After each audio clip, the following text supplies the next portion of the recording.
Hi hello నమస్తే, నేను మీ Srujana and you're watching me on my channel Sru speaks. ఈ రోజు మనం 22nd జూలై గురించి మాట్లాడుకోబోతున్నాం. యూకేలో 22nd జూలై చాలానే ఇమిగ్రేషన్ చేంజెస్ అవ్వబోతున్నాయి. ఇది ఎవరిని అఫెక్ట్ చేస్తుంది, ఏంటి, దీని గురించి మొత్తం అప్డేట్స్ ఈ వీడియోలో నేను ఇస్తాను. వీడియోని లాస్ట్ వరకు చూడండి. అండ్ నా ఛానల్ని ఫస్ట్ టైం చూస్తున్న వాళ్ళు ప్లీజ్ సబ్స్క్రైబ్ చేయండి. అండ్ ప్లీజ్ మీ సపోర్ట్ని లైక్, షేర్ అండ్ కామెంట్స్ ద్వారా తెలియజేయండి. Thank you. వీడియోలోకి వెళ్లే ముందు నేను ఒక డిస్క్లైమర్ ఇవ్వాలనుకుంటున్నాను. ఈ వీడియో నేను జస్ట్ ఇన్ఫర్మేషన్ పర్పస్ కోసమే చేస్తున్నాను. నేను ఎలాంటి ఇమిగ్రేషన్ అడ్వైజర్ని కాదు అండ్ కన్సల్టెంట్ని కాదు. నాకు తెలిసిన నాలెడ్జ్ని ఒక 10 మందితో స్ప్రెడ్ చేసుకోవాలని ఈ వీడియో నేను చేస్తున్నాను. So without any further delay వీడియోలోకి వెళ్ళిపోదాం. ఫస్ట్ మేజర్ థింగ్ వచ్చేసి, చాలా మందికి డౌట్ ఉంది ఐఎల్ఆర్ని 5 years నుంచి 10 yearsకి అప్డేట్ చేస్తున్నారా అని. దీని గురించి అయితే ఇప్పటి వరకు గవర్నమెంట్ నుంచి ఎలాంటి అప్డేట్ లేదు. సో జూలై 22nd తర్వాత కూడా ఈ ఐఎల్ఆర్ 5 yearsకే ఉంటుంది. సెకండ్ టాపిక్ వచ్చేసి removal of 180 skill worker jobs. ఇది చాలా పెద్ద చేంజ్ అనే చెప్పాలి. చెఫ్, పోర్టర్, ట్రక్ ఇలాంటి లో లెవెల్ స్కిల్ వర్కర్ జాబ్స్ ఉంటాయి కదా, ఇవన్నిటిని చాలా వాటిని తీసేశారు ఇమిగ్రేషన్ లిస్ట్ లోంచి. ఇంతకు ముందు ఆర్క్యూఎఫ్ లెవెల్ 3 వరకు ఉన్న జాబ్స్ ని ఎలిజిబుల్ అనమాట. ఆర్క్యూఎఫ్ అంటే రెగ్యులేటెడ్ క్వాలిఫికేషన్ ఫ్రేమ్వర్క్.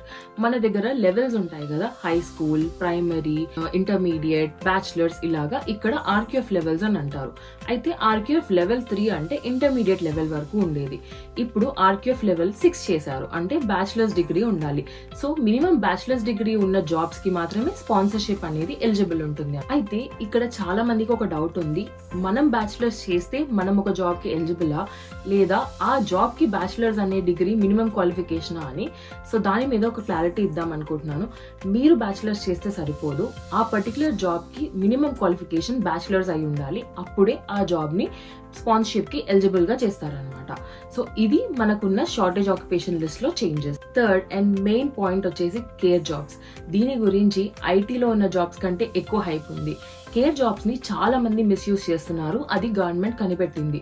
సో ఇలాంటి మిస్యూజ్ ని ఆపడానికి కేర్ జాబ్స్ ని ఓవర్సీస్ వాళ్ళకి అలౌ చేయట్లేదు. దట్ మీన్స్ ఇప్పుడు India, Sri Lanka or any other country నుంచి మీరు వీసా వేసుకొని ఇక్కడికి రావాలనుకున్నారనుకోండి, కేర్ జాబ్ మీద అయితే ఎలిజిబుల్ కాదు.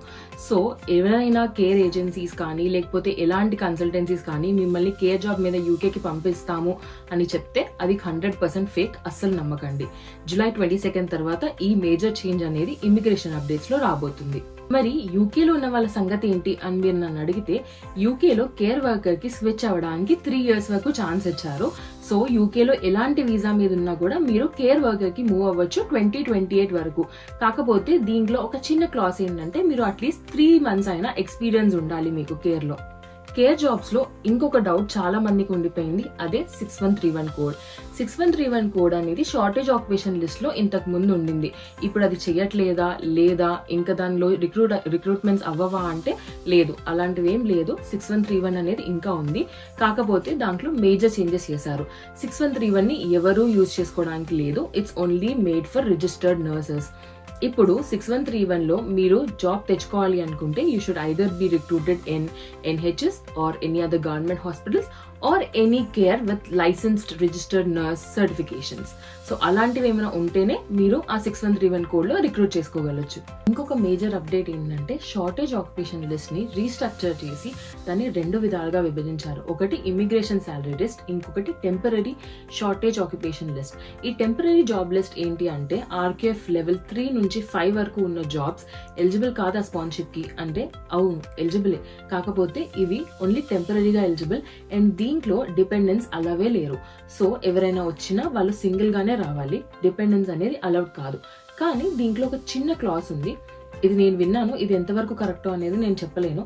బట్ ద థింగ్ ఇస్, ఒకవేళ మీరు సింగిల్ పేరెంట్ అయినా లేదా మీ చైల్డ్ యూకేలో బోర్న్ అయినా మీకు డిపెండెన్స్ అనేది అలౌడ్ ఉంటుంది. యూకేలో కేర్ వీసాకి స్విచ్ అవ్వాలంటే ఏం చేయాలి? యూకేలో కేర్ వీసాకి స్విచ్ అవ్వచ్చు 2028 వరకు. కానీ ఇంతకు ముందు చెప్పినట్టు మీకు అట్లీస్ట్ 3 months అయినా ఎక్స్పీరియన్స్ ఉండాలి ఆ పర్టికులర్ సెక్టార్ లో. అండ్ ఇంకొకటి, కేర్ లో ఉన్న స్కిల్ వర్కర్ వీసాస్ మీద డిపెండెన్స్ అలౌడా కాదా అని చాలా మంది అడుగుతున్నారు. దీని గురించి ఎలాంటి క్లారిటీ లేదు, బట్ నాకు తెలిసిన కొన్ని కోడ్స్ ఉన్నాయి where dependents are completely allowed. ఈ ఇన్ఫర్మేషన్ గురించి ఒక సపరేట్ వీడియో కావాలనుకున్నవారు కింద కామెంట్ బాక్స్ లో కామెంట్ చేయండి. డెఫినెట్ గా మీకోసం ఒక వీడియో చేస్తాను. లాస్ట్ బిఫోర్ పాయింట్ వచ్చేసి సాలరీ థ్రెష్ హోల్డ్. దీని గురించి ఒక సపరేట్ వీడియో చేద్దాం అనుకున్నాను, బట్ ఇక్కడ ఒక చిన్న ఇన్ఫర్మేషన్ ఇస్తాను. ఇప్పుడు సాలరీ థ్రెష్ హోల్డ్ 38,700 నుంచి 41,700 చేశారు. అంటే మీ సాలరీ మినిమం 41,700 పౌండ్స్ ఉంటే ఇయర్లీ, అప్పుడు మీరు స్పాన్సర్షిప్ కి ఎలిజిబుల్. దీనికంటే తక్కువ సాలరీ ఉన్న వాళ్ళు ఎలిజిబుల్ కాదా అంటే లేదు, ఉంది. అది కూడా ఒక ఆప్షన్ ఉంది. అదే new entrant visa. New entrant వీసాకి థ్రెష్ హోల్డ్ వచ్చేసి 33,400 మాత్రమే. అయితే మీరు న్యూ ఎంట్రెంట్ వీసాలోకి రావాలంటే మీకు కొన్ని ఎలిజిబిలిటీ క్రైటీరియా ఉండాలి.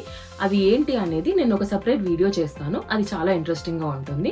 మీకు దాని గురించి ఇంకా ఇన్ఫర్మేషన్ కావాలంటే కింద కామెంట్ బాక్స్ లో కామెంట్ చేయండి, నేను డెఫినెట్ గా రిప్లై ఇస్తాను. సో ఇవి నాకు తెలిసిన మేజర్ అప్డేట్స్. ఇవి మిమ్మల్ని కానీ మీకు తెలిసిన ఎవరినైనా ఎఫెక్ట్ అయితే ఈ వీడియో వాళ్ళకి షేర్ చేయండి. ఎంతో అంత యూజ్ అవుతుందని నేను అనుకుంటున్నాను. ఇలాంటి మరిన్ని మంచి వీడియోస్ తోని కంటెంట్ తోని మీ ముందుకి మళ్ళీ వస్తాను. Until then, please do support and subscribe to my channel Shrew Speaks.